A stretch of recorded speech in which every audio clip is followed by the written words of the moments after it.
dalangin at pagsamo ng bayan mo. Viva poong Jesus Nazareno. Tayo ngayon ay magtipon at sambahin ang poon.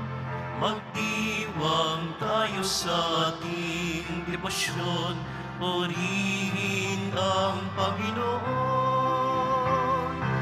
Viva poong Jesus Nazareno, awit at papuri, alay namin sa'yo. Dinggin ang dalangin at pagsamo ng bayan mo. Viva poong Jesus Nazareno. Sa ngalan ng Ama at ng Anak at ng Espiritu Santo. Amen. Ang pagpapala ng ating Panginoong Hesukristo, ang pag-ibig ng Diyos Ama, at ang pakikipagkaisa ng Espiritu Santo naway sumainyong lahat. At sumaiyo rin. Mga kapatid, tinipon tayo bilang kaanib ng angkan ng Diyos, kaya dumulog tayo sa maawaing Panginoong nagpapatawad ng lubos. Sinugong tagapagpagaling sa mga nagsisisi, Panginoon, kaawaan mo kami. Panginoon, kaawaan mo kami. Dumating na tagapag-anyayang mga makasalanan ay magsisi, Kristo, kaawaan mo kami. Kristo, kaawaan mo kami. Nakaluklok ka sa kanan ng Diyos Ama para ipamagitan kami. Panginoon, kaawaan mo kami. Panginoon, kaawaan mo kami. Kaawaan tayo na makapangyarihang Diyos, patawarin tayo sa ating mga kasalanan at patnubayan tayo sa buhay na walang hanggan. Amen. Manalangin tayo. Ama naming makapangyarihan, ang iyong dakilang pagkamaawain ay nangingibabaw sa aming ginagawang kabutihan at idinadaing ng mga kahilingan. Ang kagandahang loob mo sa amin ay gawin mong mag-umapaw upang ang kasalanang ipinangangambang ihingi ng kapatawaran ng budhi naming takot na ikaw ay lapitan, ay iyong patawarin ng lubusan, at ang ipinag-aalangan naming hilingin sa pagdarasal ay iyong pagbigyang aming makamtan sa pamamagitan ni Jesucristo kasama ng Espiritu Santo magpasawalang hanggan. Amen. Magsiupo ang lahat. Pagbasa mula sa aklat ni Propeta Joel. Ito ang sinasabi ng Panginoon. Kailangang humanda ang mga bansa at magtungo sa kapatagan ni Josaphat. Akong Panginoon ay mauupo roon upang hatulan ang lahat ng bansa sa paligid. Ubod sila ng sama. Gapasin mo silang parang uhay sa panahon ng anihan. Ligisin mo silang parang ubas sa pisaan, hanggang sa umagos ang katas. Angaw-angaw ang nasa kapatagan ng paghatol, sapagkat darating na ang araw ng Panginoon. Wala nang liwanag ang araw at ang buwan, at hindi na kumikislap ang mga bituin. Dumadagundong ang tinig ng Panginoon mula sa bundok ng Siyon. Animoy kulog na nagbubuhat sa Jerusalem. Ano pat nanginginig ang lupa't langit. Subalit iingatan niya ang kaniyang bayan. Sa gayon, malalaman mo, Israel, na akong Panginoon ang inyong Diyos. Ang aking tahanan ay ang Siyon, ang banal kong burol. Lunsod kong banal ang Jerusalem. Ito'y hindi na muling masasakop ng mga dayuhan. Sa panahong iyon, magiging panay-ubasan ang mga bundok. Mga bakahan ang makikita sa bawat burol. Mananagana sa tubig ang buong Huda. Dadaloy mula sa templo ng Panginoon ang isang batis na didilig sa kapatagan ng sitim. Magiging disyerto ang Ehipto at magiging tigang ang lupain ng Edom, sapagkat sinalakay nila ang lupain ng Huda at pinatay ang mga mamamayang walang kasalanan. Ipaghihiganti ko ang lahat ng nasawi. Di ko patatawarin ang sinumang nagkasala.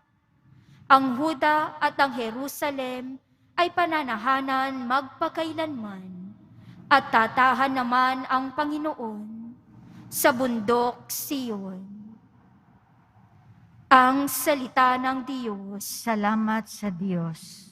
Sa Panginooy magalak, ang masunurit matapat. Sa Panginooy magalak ang masunurit matapat. Ang puon ay maghahari, magalak ang kalupaan.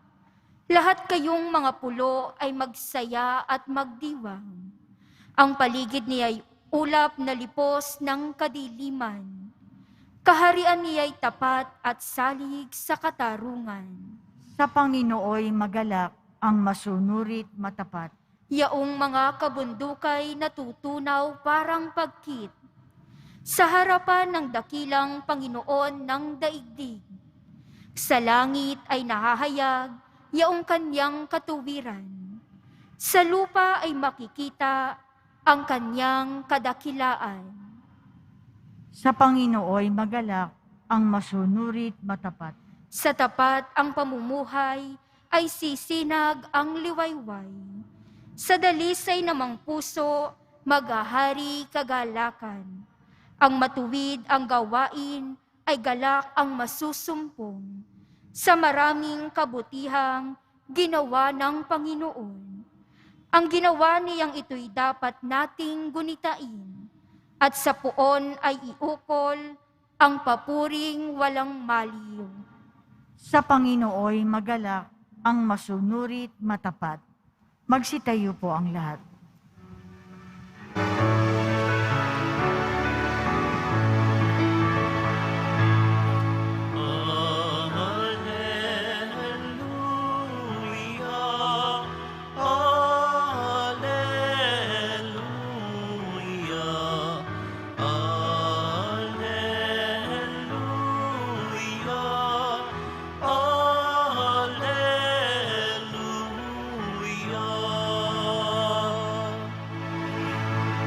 Mapalad ang sumusunod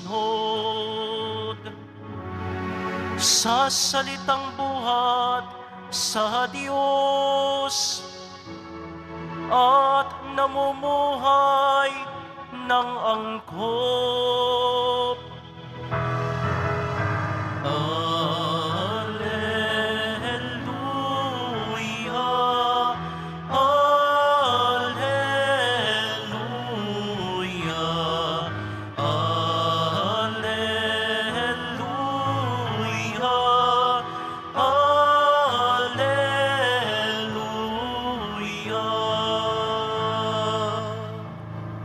Sumainyo ang Panginoon. At sumaiyo rin. Ang mabuting balita ng Panginoon ayon kay San Lucas. Papuri sa iyo, Panginoon. Noong panahong iyon, samantalang nagsasalita si Jesus sa mga tao, may isang babaeng sumigaw mula sa karamihan at nagsabi sa kanya, "Mapalad ang babaeng nagdala sa inyo sa kanyang sinapupunan at nagpasuso sa inyo." Ngunit sumagot siya, "Higit na mapalad ang mga nakikinig sa salita ng Diyos at tumutupad nito." Ang mabuting balita ng Panginoon. Pinupuri ka namin, Panginoong Hesukristo. Magsiupo ang lahat. Isang magandang araw po sa inyong lahat. Patapos na ulit ang isang linggo. Bukas magsisimula na naman tayo ng panibagong linggo. At sa pagtatapos na ito, nawa ay atin pong mas naintindihan yung mga salita na ibinigay ng Poong Jesus Nazareno para sa atin bilang gabay sa ating pang-araw-araw na buhay. Tingnan nyo nga muna yung katabi ninyo. Hindi ko alam kung ano ang pinagdaraanan ninyo. Hindi ko alam kung ano yung dala-dala ninyo, bakit malungkot, bakit may lungkot na nararamdaman kahit na maayos naman ang buhay. Di ba, no? Parang minsan meron tayong karanasan na nasa iyo naman na lahat, pero bakit hindi mo makuhang maging masaya?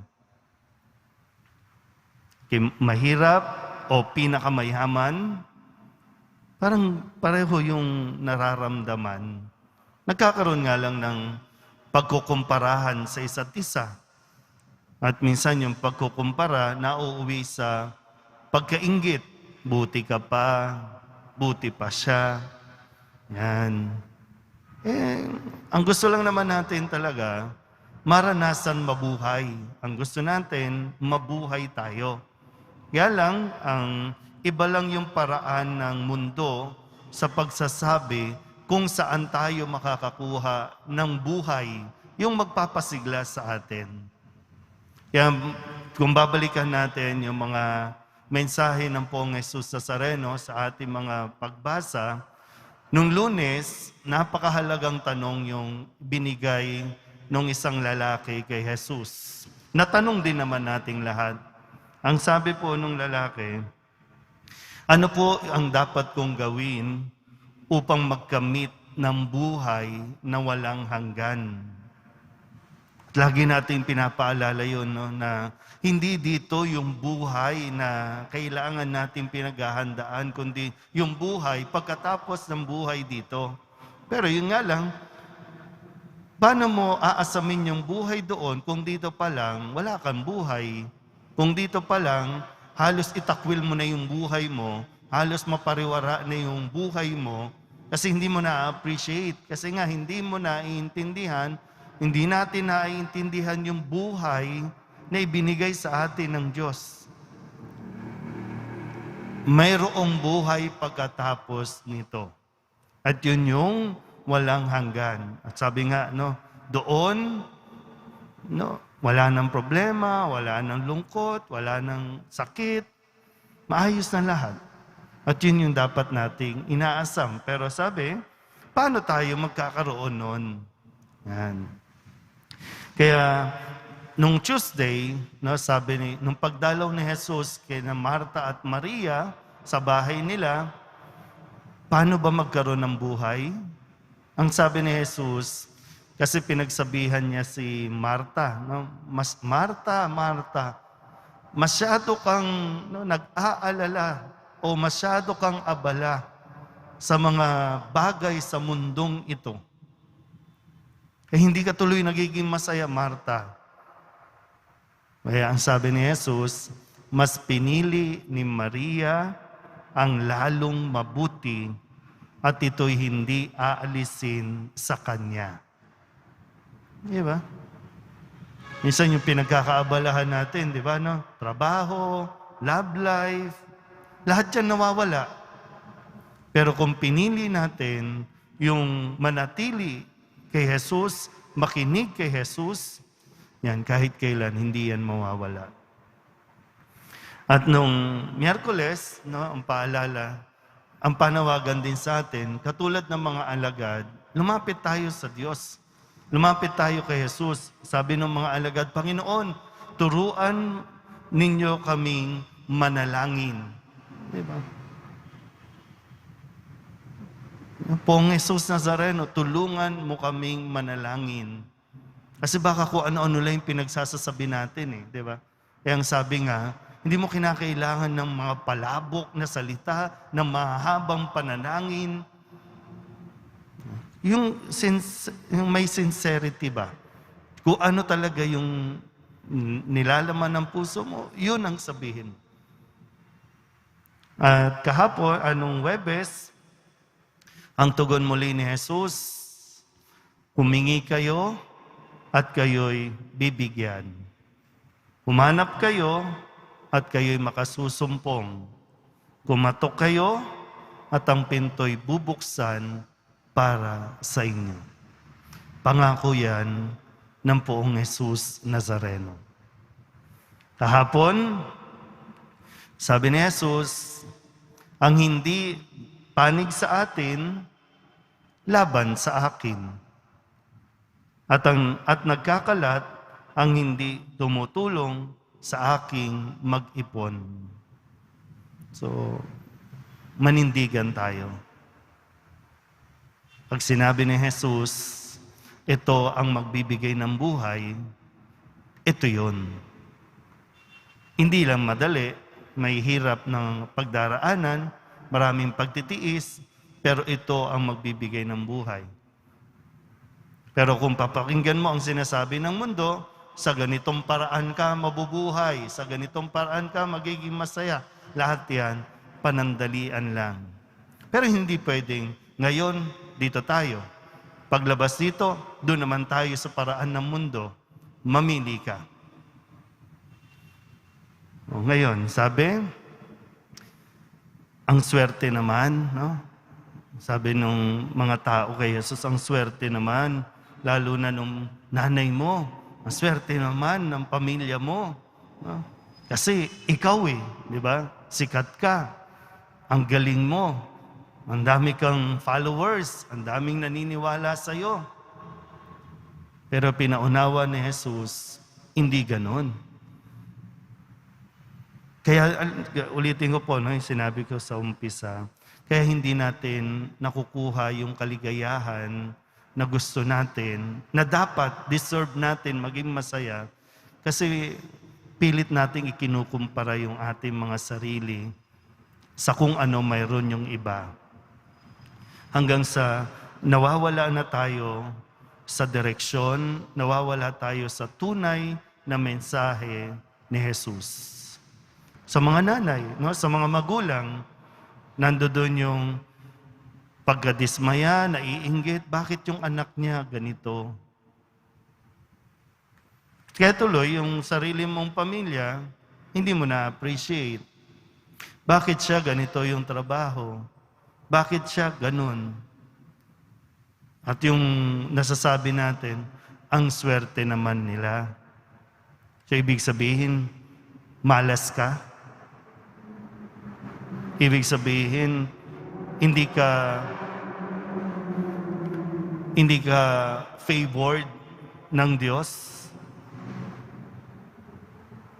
Kaya sabi, no, ito yung pinakamahalaga. Hindi naman sinasabing wag ka nang yung i-improve mo yung sarili mo, 'di ba? Yung mag-doctoral ka, mag-masteral ka, sige pa, yung kaya mo pa ba? No? Hindi sinasabing itigil mo 'yan. Sige, magpangulo ka, magsenador ka, mag-counselor ka, mag-mayor ka. No? Okay yan, maganda po yan. No? Pero hindi ibig sabihin, ay, ang galing, ang swerte naman ito. No? Hindi yun. Kundi laging nandoon pa rin sa kung sino ang nakikinig at sumusunod o nagsasabuhay ng salita ng Diyos, yun ang maswerte sa paningin ng Diyos. Kasi yun ang magdadala at magbibigay sa atin ng buhay na tinatanong sa unang araw pa lang ng linggong ito. So, iwasan natin yung ikumpara ang sarili, mainggit. Hindi mo alam kung anong pinagdadaanan at nararanasan ng Pangulo. Hindi mo alam kung anong pinagdaraanan ng isa na akala mo ang ganda-ganda na ng buhay. Focus, no? Sa sarili mo, pakikinig, pagsunod, pagsasabuhay. Diyan natin makikita yung saya ng buhay na hinahanap natin. Amen. Magsitayo po ang lahat.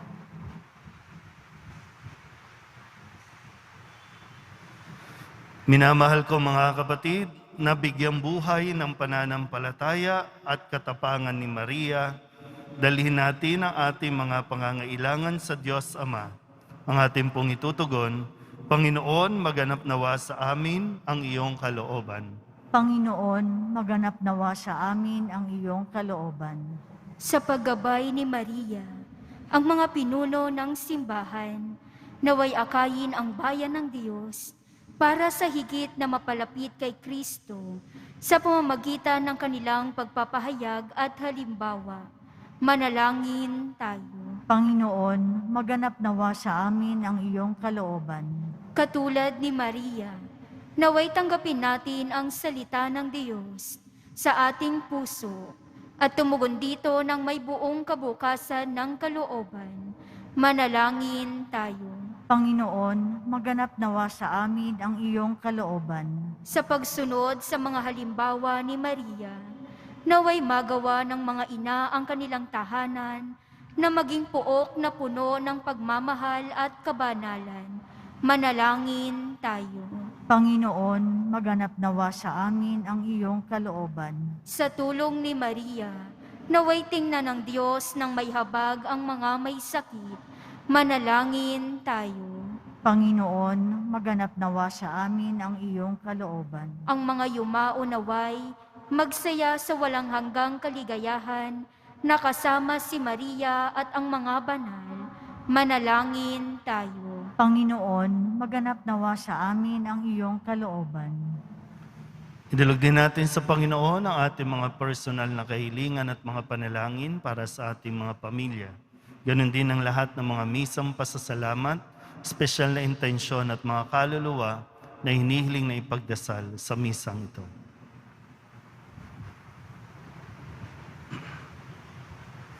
Ang lahat ng ito inihiling namin sa ngalan ni Kristong aming Panginoon. Amen. Magsiupo ang lahat.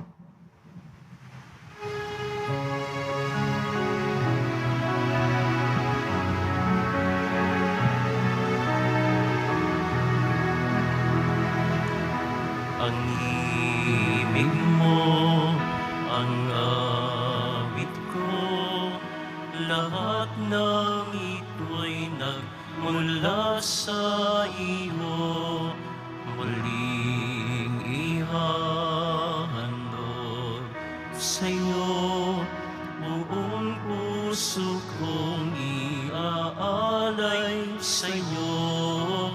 O Diyos, o Panginoon, lahat ay biyayang aming inampon, aming buhay at kakayahan. Ito'y para lamang sa'yo, kalwalhatian. Magsitayo po ang lahat. Manalangin kayo mga kapatid upang paghahain natin ang kalugdan ng Diyos Amang makapangyarihan. Tanggapin nawa ng Panginoon itong paghahain sa iyong mga kamay, sa kapurihan niya at karangalan, sa ating kapakinabangan at sa buong sambayanan niyang banal. Ama naming lumikha, tanggapin mo ang paghahain ng mga alay na iyong inihabilin at sa pagdiriwang ng dapat naming ganapin, ang kabanalan ng iyong pagliligtas naway sumaamin sa pamamagitan ni Jesucristo kasama ng Espiritu Santo magpasawalang hanggan. Amen. Sumainyo ang Panginoon. At sumaiyo rin. Itaas sa Diyos ang inyong puso at diwa. Itinaas na namin sa Panginoon. Pasalamatan natin ang Panginoong ating Diyos. Marapat na siya ay pasalamatan. Ama naming makapangyarihan, tunay nga marapat na ikaw ay aming pasalamatan. Sa iyong paglingap at kagandahang loob, ang tao'y nilikha mo at pinangasiwa sa sansinukob. Sa hangad mong siya'y iwastong lubos, siya'y pinagdusa mo sa kanyang pagtalikod. Sa iyong paggiliw, iyong ipinahintulot na makabalik siya sa pamamagitan ni Kristo Jesus.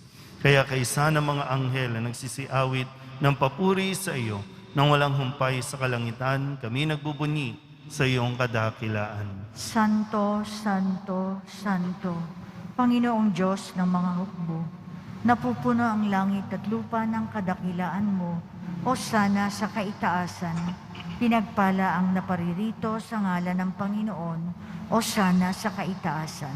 Magsiluhod po ang lahat. Ama naming banal, ikaw ang bukal ng tanang kabanalan.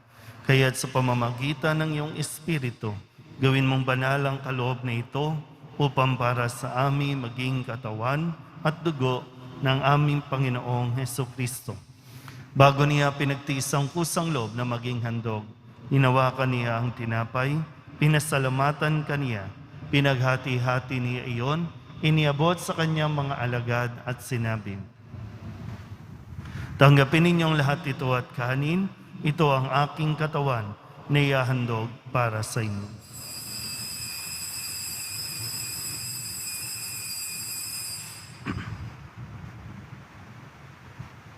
Gayun din naman, nang matapos ang hapunan, hinawakan niya ang kalis, muli kaniyang pinasalamatan.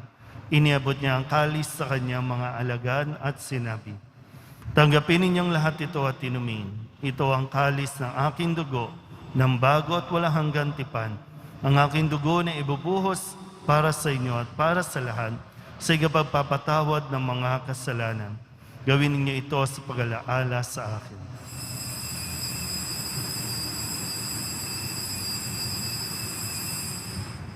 Magsitayo po ang lahat. Ipagbunyi natin ang misteryo ng pananampalataya. Si Kristo'y namatay, si Kristo'y nabuhay, si Kristo'y babalik sa wakas ng panahon. Ama, ginagawa namin ngayon ang pag-alaala sa pagkamatay at muling pagkabuhay ng iyong anak. Kaya tiniaalay namin sa iyo ang tinapay na nagbibigay buhay at ang kalis na nagkakaloob ng kaligtasan. Kami napapasalamat dahil kami iyong minarapat na tumayo sa harap mo para maglingkod sa iyo. Isinasamo namin kami magsasalo-salo sa katawan at dugo ni Kristo ay mabuklod sa pagkakaisa sa pamamagitan ng Espiritu Santo. Ama, lingapin mo ang iyong simbahang laganap sa buong daigdig. Puspusin mo kami sa pag-ibig kay San Francisco na aming Papa at ni Jose na aming Obispo at ng Tanang Kaparian. Alalahanin mo rin ang mga kapatid naming nahimlay na may pag-asang sila'y muling mabubuhay, gayon din ang lahat ng mga pumanaw. Kawaan mo sila at patuloyin sa iyong kaliwanagan. Kawaan mo at pagintapating kaming lahat na makasalo sa iyong buhay na walang wakas. Kaysa ng mahal na Birhen Maria na Ina ng Diyos, ng kabiyak ng puso niyang San Jose, kaysa ng mga apostol at ng lahat ng mga banal na namuhay dito sa daigdig na kalugod-lugod sa iyo. May pagdiwang nawa namin ang pagpupuri sa ikararangal mo sa pamamagitan ng iyong anak na aming Panginoong Hesukristo. Sa pamamagitan ni Kristo, kasama niya at sa Kanya, ang lahat ng parangal at papuri ay sa iyo, Diyos amang makapangyarihan, kasama ng Espiritu Santo, magpasawalang hanggan. Amen,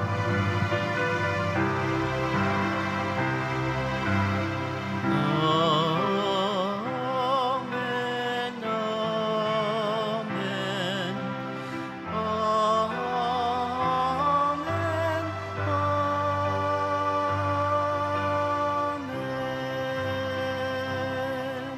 Buong kababaang loob tayong tumawag sa ating Panginoon ng Ama namin. Ama namin, Sumasalangit ka, sambahin ang ngalan mo, mapasa amin ang kaharian mo, sundin ang loob mo dito sa lupa para ng sa langit. Bigyan mo kami ngayon ng aming kakanin sa araw-araw, at patawarin mo kami sa aming mga sala, para ng pagpapatawad namin sa nagkakasala sa amin. At huwag mo kaming ipahintulot sa tukso, at iadya mo kami sa lahat ng masama. hinihiling namin kami iadya sa lahat ng masama, pagkalooban ng kapayapaan araw-araw, iligtas sa kasalanan at ilayo sa lahat ng kapahamakan, samantalang aming pinananabikan ang dakilang araw ng pagpapahayag ng tagapagligtas naming si Jesucristo. Sapagkat iyo ang kaharian at ang kapangyarihan at ang kapurihan magpakailanman. Amen. Panginoong Jesucristo, sinabi mo sa iyong mga apostol, kapayapaan ang iniiwan ko sa inyo, ang aking kapayapaan ang binibigay ko sa inyo. Tunghayan mo ang aming pananampalataya at huwag ang aming mga pagkakasala. Pagkalooban mo kami ng kapayapaan at pagkakaisa ayon sa iyong kalooban, kasama ng Espiritu Santo, magpasawalang hanggan. Amen. Ang kapayapaan ng Panginoon ay laging sumainyo. at sumaiyo rin. Magbigayan po tayo ng kapayapaan sa isa't isa.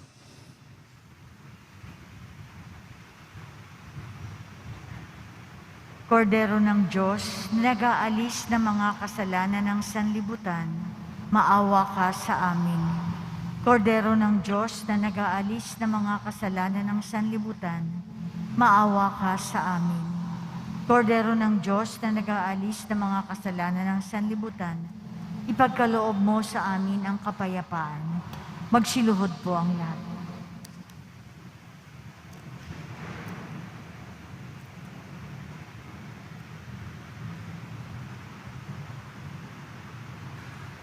Ito ang kordero ng Diyos. Ito ang nagnaalis ng kasalanan ng sanlibutan. Mapalad ang mga inaanyahan sa kanyang piging. Panginoon, hindi ako karapat-dapat na magpatuloy sa iyo, ngunit sa isang salita mo lamang ay gagaling na ako.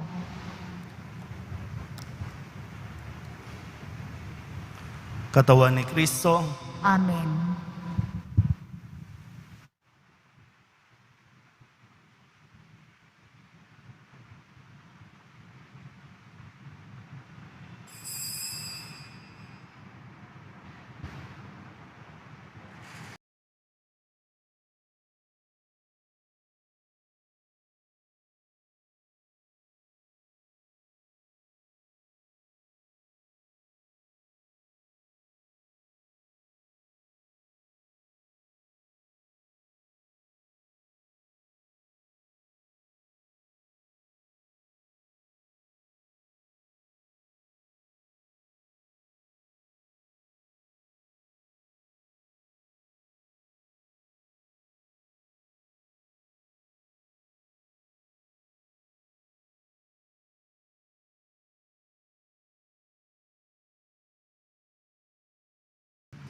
manalangin tayo.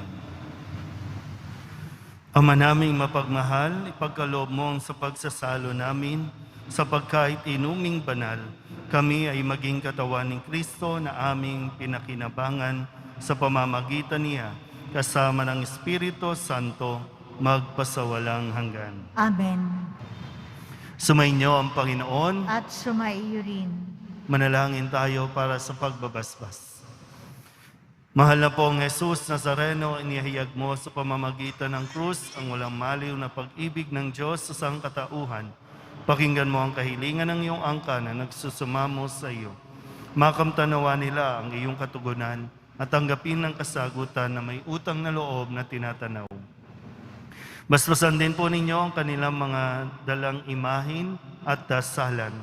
Sa pamamagitan ng bendisyon na ito, naway maalala nila ang mga pangako nila noon sa binyag na ikaw ang kanilang ibigin at paglilingkuran bilang Panginoon magpasawalang hanggan. Amen. At pagpalain kayo ng makapangyarihang Diyos, Ama at Anak, at Espiritu Santo. Amen. Umayo kayong taglayang kapayapaan ng poong Jesus Nazareno. Salamat sa Diyos. Magandang araw po.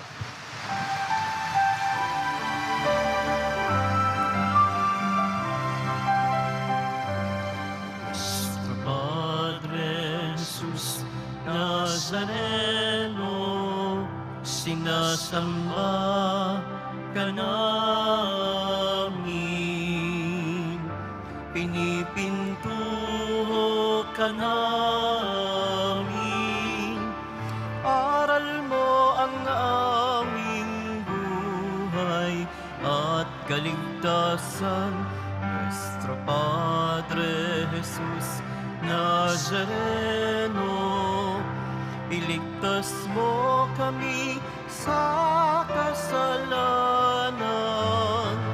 Ang krus mong kinamatayan ay sagisag ng aming kaligtasan. Nuestro Padre Jesus Nazareno, dinarangal ka namin. Nuestro Padre Jesus Nazareno, nilulwalhati ka namin. Nuestro Padre Jesus Nazareno, dinarangal ka namin. Nuestro Padre Jesus Nazareno,